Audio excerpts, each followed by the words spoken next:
ایک حدیث میں آتا ہے کہ نبی پاک صلی اللہ علیہ وسلم نے فرمایا، 4 عادتیں ایسی ہیں کہ جس شخص میں وہ چاروں جمع ہو جائیں وہ خالص منافق ہے، اور جس میں ان چاروں میں سے کوئی ایک عادت ہو تو اس کا حال یہ ہے کہ اس میں نفاق کی ایک عادت ہے، اور وہ اسی حال میں رہے گا جب تک کہ اس عادت کو چھوڑ نہ دے۔ وہ نفاق کی چاروں عادتیں یہ ہیں کہ جب اس کو کسی امانت کا امین بنایا جائے تو اس میں خیانت کرے،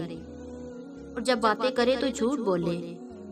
اور جب عہد اور معاہدہ کرے تو اس کی خلاف ورزی کرے،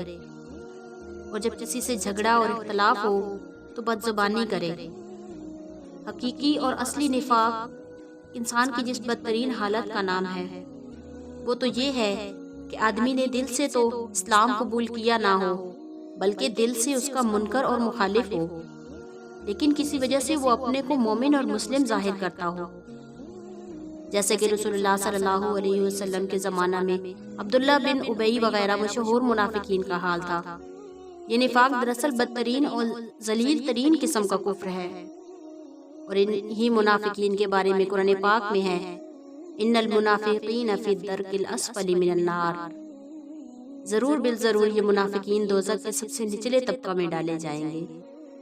لیکن بعض بری عادتیں اور بد خصلتیں بھی ایسی ہیں جن کو ان منافقین کے ساتھ خاص نسبت اور مناسبت ہے، اور وہ دراصل انہی کی عادتیں اور خصلتیں ہیں، اور کسی صاحب ایمان میں ان کی پرچھائی بھی نہیں ہونی چاہیے۔ بس اگر بدقسمتی سے کسی مسلمان میں ان میں سے کوئی عادت ہو تو یہ سمجھا جائے گا کہ اس میں منافقانہ ایک عادت ہے،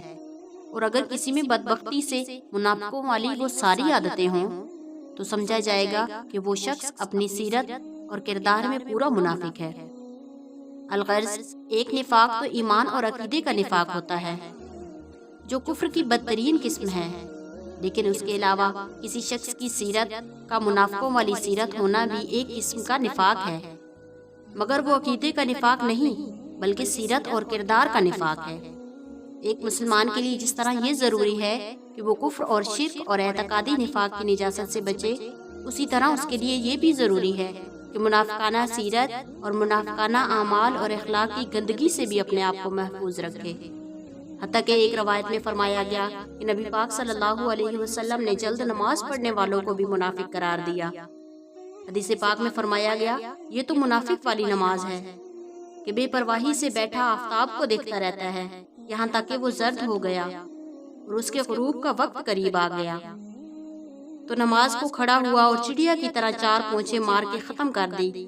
اور اللہ کا ذکر بھی اس میں بہت تھوڑا کیا۔ اللہ اعلم۔ اللہ پاک